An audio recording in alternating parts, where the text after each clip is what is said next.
Welcome. We have author Kimberley Woodhouse with us today. Hi. Kimberley, it's good to see you again. Thank you. Thanks for having me. Yes. So what have you been up to in the last 2 years since we last talked? Well, I think the biggest thing is that I am now a Nana. Congratulations. And that is super. I am Nana the Great. Just so everyone knows, that is my grandma name. I am Nana the Great. And he is too, and just so much fun. And everybody always talks about how grandkids change your life.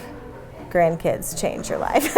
I love it. And I've written, I think, 12 books since last time we talked. 12?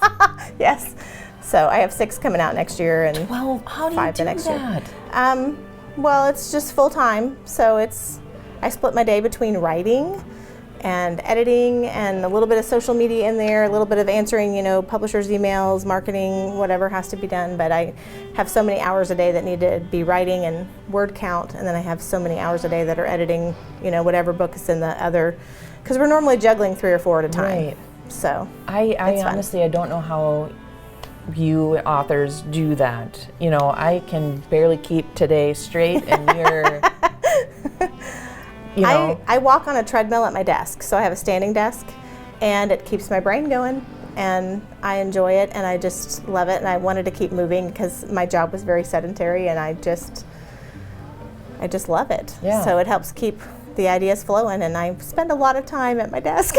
So do you must find it this way if you have so many books out, Yeah. but the ideas come quickly and easily, or how does... They do, and I really feel like that's, I feel like God is the giver of story, and so I feel like He is just given that gift, and there's always ideas. So I have a little creative journal that I keep ideas in, and there's always 100 more than what I'm writing, so that's fun. Yeah. So, most people focus on their heroes of the story, but I hear you take great care in your villains. So tell us about that. I do.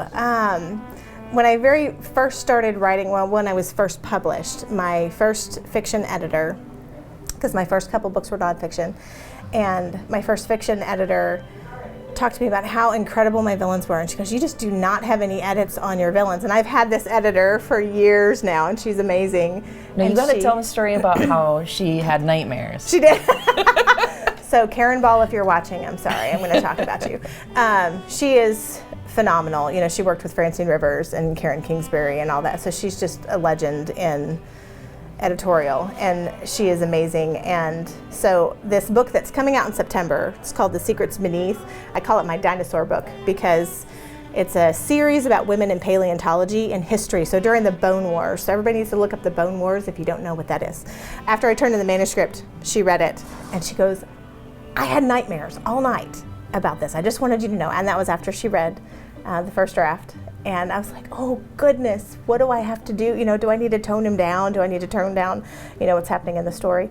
And she said, no, that was really good. That was really good, because it kept me thinking about it. And she said, I couldn't get this guy out of my head. It was just amazing. And for some reason, I've always loved writing villains. So no matter how short, like I've written a lot of novellas as well. So short books, like 25,000 words.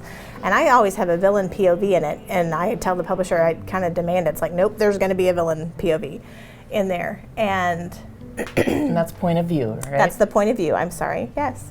And it's really good, I think, for us to understand where we're all at, and that we all struggle, and that we are all going through pits, and there are people that are impacted by horrible things that have happened in their lives, and I like seeing the redemptive quality even in the worst person. So I really like what Jesus does. Yes. Yeah. So this whole series that's coming up, it's called The Treasures of the Earth. So the first one is The Secrets Beneath, and my villains are pretty creepy, I guess is a good word to put in that, but the villain was the first one that I knew. So like even when my publisher said, hey, what would you like to do next? And I sent a few paragraphs in, and she goes, seems like you really know the villain pretty well. Can we talk about the hero and the heroine?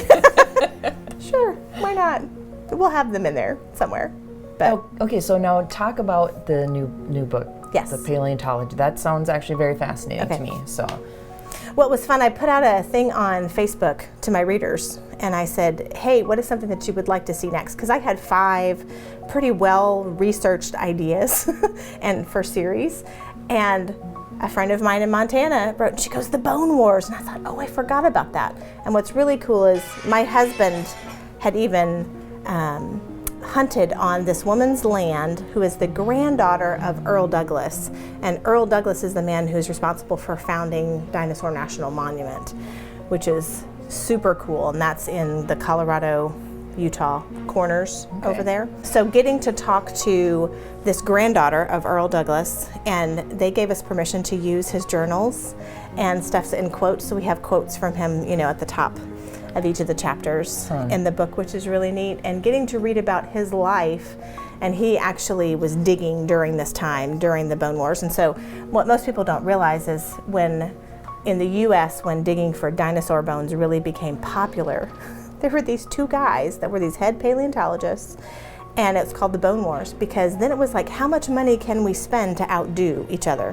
So who could get the biggest bone, who could get the most complete dinosaur and get it put in a museum?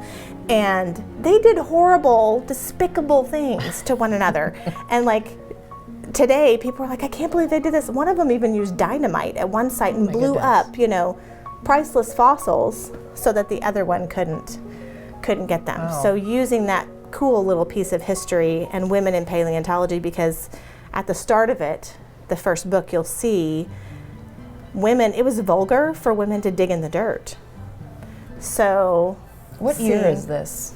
It goes from like 1870s through early 1900s, through 1915 when Dinosaur National Monument was established. Yeah. Yeah. Interesting. Well, Kimberly, I thank you so much for joining me and telling us about your books. And thanks for having me. Yeah, make sure you check out Kimberly's website. Where's the best place for people to go? KimberleyWoodhouse.com. You can spell it wrong, and most of the time you'll still get there because I think I own all the domains, but it has all of my social media and everything on there and points to all my books. And I have a new thriller series out that's a cyber series as well, so people are really excited about that one. So between the historical and the thrillers, that's kind of where my focus is right now. Awesome. Well, thank you for using your gifts and entertaining us and educating us. And thanks so much for having me. Yeah, thank you.